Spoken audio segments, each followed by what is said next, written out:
दिवसापूर्वी किकवी येथे गोकुळने खरेदी केलेल्या प्लॅनच्या संदर्भामध्ये या ठिकाणी महाविकास आघाडीच्या काही नेत्यांनी आरोप करण्याचा प्रयत्न त्या ठिकाणी केला आणि ते किकवी खरेदीचा व्यवहार हा चुकीच्या पद्धतीने झाला आहे अशा पद्धतीचा आरोप त्यांनी त्या ठिकाणी केला।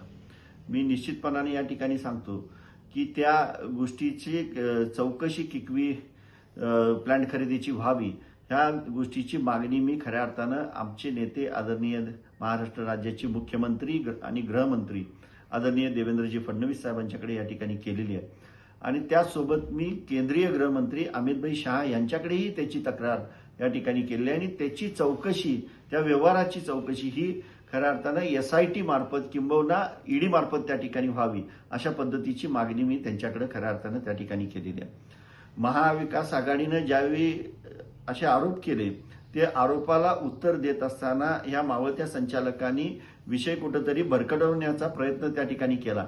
मी या ठिकाणी जबाबदारीने सांगतो की विषय भरकटवण्यापेक्षा निश्चितपणाने ह्या गोष्टीचं एकदा कुठेतरी सखोल चौकशी झाली पाहिजे आणि त्या माध्यमातून दूध का दूध आणि पाणी का पाणी खऱ्या अर्थाने हे लोकांच्या समोर आलं पाहिजे।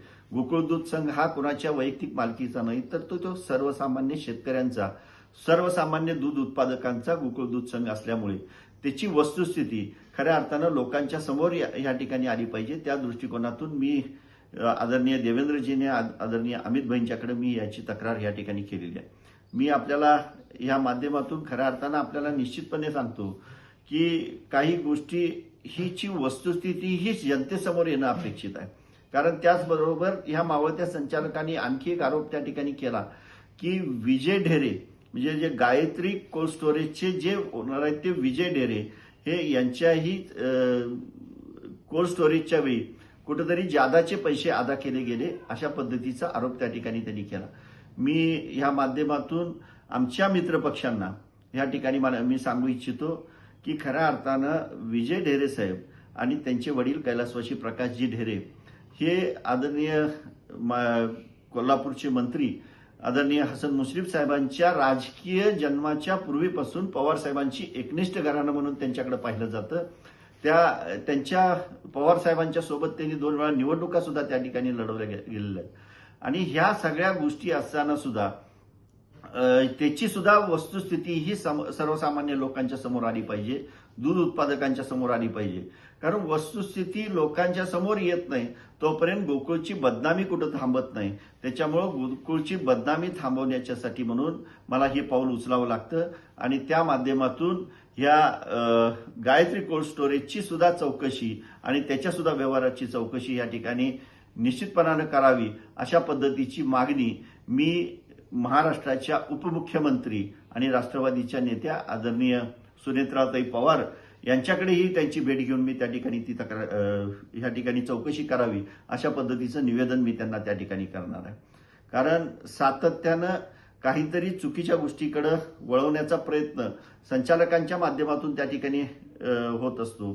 कारण एखादा विरोधक किंवा महाविकास आघाडीचा एखादा नेता जर एखाद्या गोष्टीवरती आवाज उठवत असेल किंवा बोट दाखवत असेल तर त्याची वस्तुस्थिती निश्चितपणे लोकांच्या समोर आणणं गरजेचं आहे। कारण महाविकास आघाडीचे नेते म्हणजे आमचे निश्चितपणानं राजकीय शत्रू आहेत, वैचारिक आमचे त्यांचे मतभेद आहेत, पण कोण कोणाचं काय बांध पेरलेला नसतो।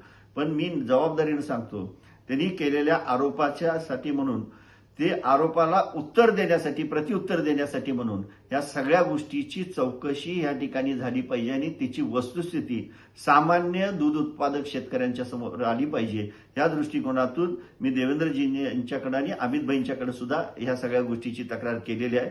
लवकरच दूध का दूध आणि पाणी का पाणी ही निश्चितपणाने या ठिकाणी होईल आणि गोकुळची जी नाहक बदनामी ज्या पद्धतीने चाललेली आहे ती बदनामी थांबवण्यासाठी निश्चितपणाने ह्या सगळ्या गोष्टीची मदत होईल। मी भारतीय जनता पार्टीचा जिल्हाध्यक्ष या नात्यानं ज्या पद्धतीनं माझी जबाबदारी आहे, कारण महाराष्ट्रामध्ये भारतीय जनता पार्टी हा मोठा भाऊ म्हणून काम करत असताना मित्रपक्षांनी सुद्धा त्या ठिकाणी कुठेही बदनाम होता कामा नये ह्या दृष्टिकोनातून चौकशीची मागणी करण्याची वेळ मला निश्चितपणाने ह्या आरोपामध्ये उत्तर देत असताना संचालक मंडळानं चुकीच्या पद्धतीने उत्तरं दिली गेली, त्याच्यामुळे मला ह्या गोष्टीची मागणी करण्यासाठी ही आताची वेळ ह्या ठिकाणी आलेली आहे.